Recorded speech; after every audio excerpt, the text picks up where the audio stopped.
എൻ്റെ പേര് അനിൽകുമാർ, സ്ഥലം തൂര്. ചോദ്യം: ഒരു ഇസ്ലാമിൽപ്പെട്ട ആൾ അല്ലെങ്കിൽ മുസ്ലിമിൽപ്പെട്ട ആള് അമുസ്ലിമായ ഒരാളെ കാണുമ്പോൾ സലാം പറയുന്നത് തെറ്റാണോ എന്നാണ്. മുസ്ലിം അയാൾ മുസ്ലിമിനെ കാണുമ്പോൾ സലാം ചെല്ലുന്നത് തെറ്റാണോ എന്നാണ് അനിൽകുമാറിന്റെ ചോദ്യം. അങ്ങനെ തെറ്റാണെന്ന് ഖുർആനിലോ ഹദീസുകളിലോ ഒന്നുമില്ല. എന്നാൽ മുസ്ലിങ്ങൾ അങ്ങനെ ചെല്ലാറില്ല.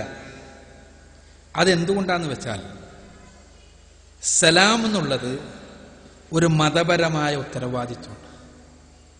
മതപരമായ ഉത്തരവാദിത്വം എന്നുള്ളത് നിങ്ങൾ പ്രത്യേകം മനസ്സിലാക്കുക. സലാം ഒരു കേവല ആശംസ എന്നതിനേക്കാൾ ഒരു മതപരമായ ഉത്തരവാദിത്വമാണ്. അസ്സലാമു അലൈക്കും എന്ന് പറയുന്നതിനേക്കാൾ വലിയ ഉത്തരവാദിത്വമാണ് അത് മടക്കുക എന്നുള്ളത്. സലാം വേണമെങ്കിൽ എനിക്കൊരു മുസ്ലിമിനെ കണ്ടാലും പറയാതിരിക്കാൻ വേണമെങ്കിൽ, പറഞ്ഞിട്ടില്ലെങ്കിൽ ഒരു തെറ്റല്ല.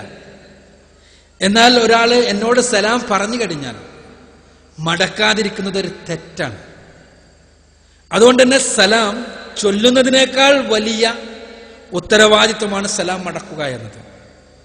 സലാം ചൊല്ലലും മടക്കലും ഒരേപോലെ സംഭവിക്കേണ്ടതാണ്. ഒരു അമുസ്ലിമിനെ സംബന്ധിച്ചിടത്തോളം അയാൾക്ക് മതപരമായി സലാം ചൊല്ലലോ മടക്കലോ ഉത്തരവാദിത്തമല്ലാത്തത് കൊണ്ട് തന്നെ അയാളോട് സലാം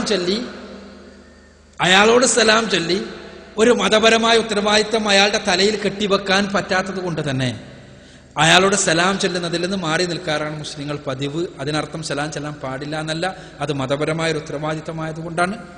എന്നാൽ ഒരാൾ ചെല്ലുകയാണെങ്കിൽ അതുകൊണ്ട് ഒരു അപകടമുണ്ട് എന്നോ കുഴപ്പമുണ്ട് എന്നോ ഹദീസുകളിലോ ഖുർആനിലോ ഒന്നുമില്ല. ഞാൻ പറഞ്ഞല്ലോ, ഒരു മതപരമായ കർമ്മമായതുകൊണ്ടാണ് മറ്റൊരു മതവിശ്വാസിയോട് ചെല്ലാത്തത്. അത് മടക്കലാണ് ഏറ്റവും വലിയ ഉത്തരവാദിത്തം എന്നുള്ളത് കൊണ്ട് കൂടിയാണ് എന്ന് മനസ്സിലാക്കുക.